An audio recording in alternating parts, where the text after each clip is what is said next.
Hello everyone and welcome back to our course. In the previous lecture we learned how to work with numerical features, and in this lecture we're going to learn how to work with categorical features. Alright, so let's take our data frame and let's pick one of our categorical features. So I'm just going to search for them. Okay, and let's do the first one here, MS zoning. Alright, and then I'm going to go back to that code cell at the bottom and I'm going to grab that column at MS zoning. Then I can call value counts, which is a function from the pandas data frame, and I can plot here. I can make a plot with value counts. The kind is going to be a bar chart, and the title is going to be MS zoning.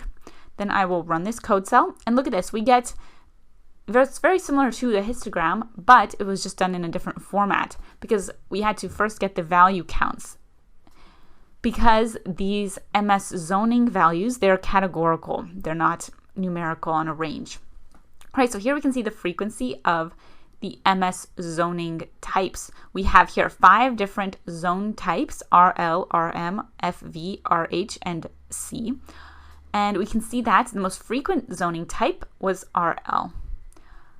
All right, next up, let's look at all of the other values. So I'm going to create another code cell. I want to look at all the other categorical features.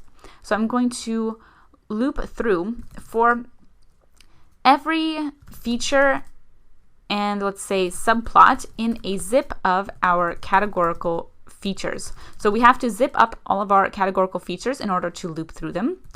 Then I'm going to take my axis and flatten it. So we do have to define this axis though. So let's define that. We're going to use the pyplot library, which allows for plotting. So we do have to import pyplot.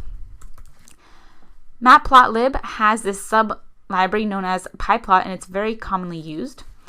It has a lot of helpful functions for building charts and graphs and histograms really quickly. So I'm going to import matplotlib.pyplot as pyplot, meaning I can just refer to it as pyplot from now on.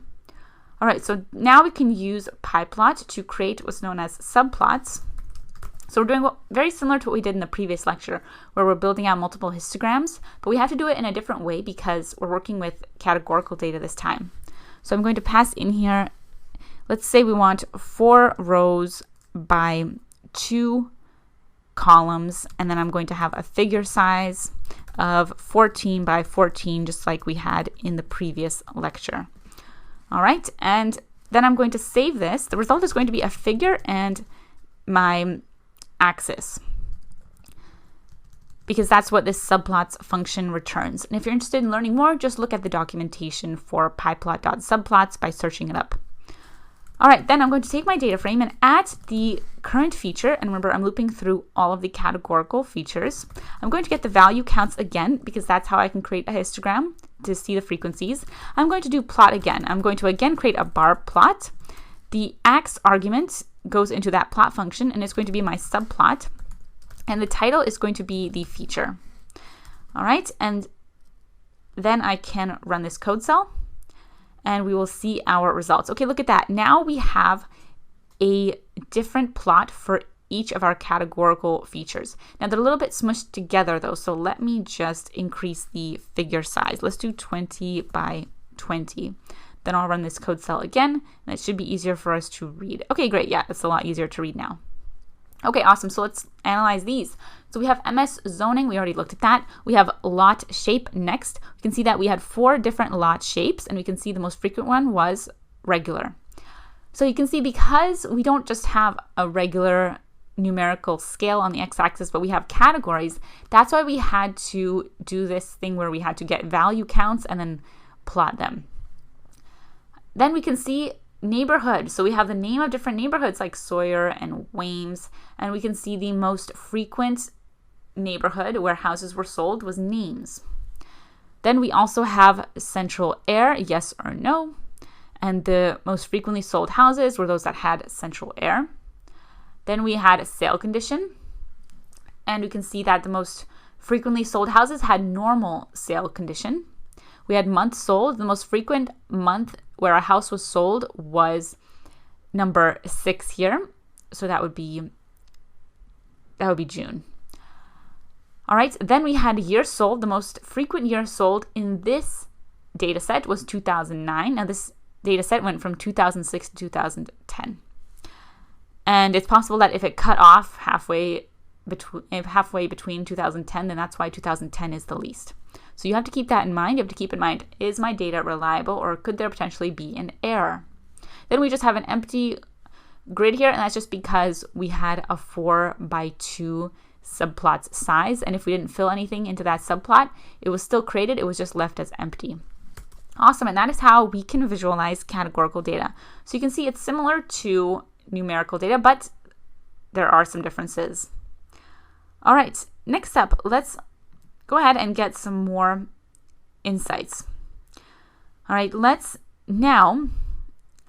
create only the levels that we want to keep. So we're only going to get our most important features and categories. So I'm going to make a new code cell here, and I am going to, at my data frame, I'm going to grab my categorical features, and I'm going to apply to them a function that I'll call identify above 30.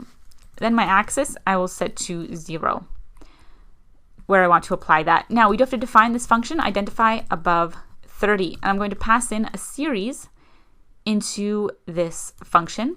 First, I'm going to get the counts by getting series.valueCounts. Then I'm going to return a list, and the list will be the counts where the counts were greater than or equal to 30.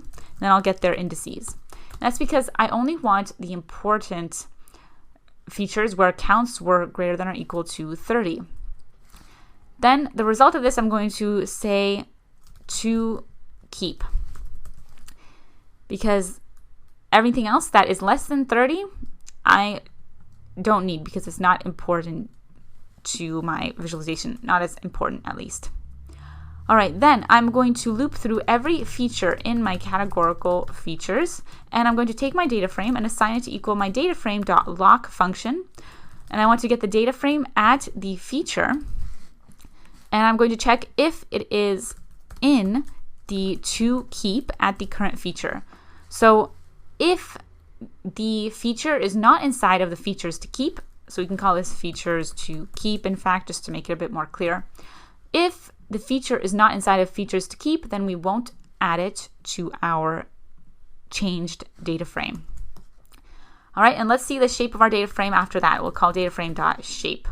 Then I'll run this code cell and we'll see our results. Okay, look at that. Now we have only 1,218 of our rows, and we still have our 16 columns.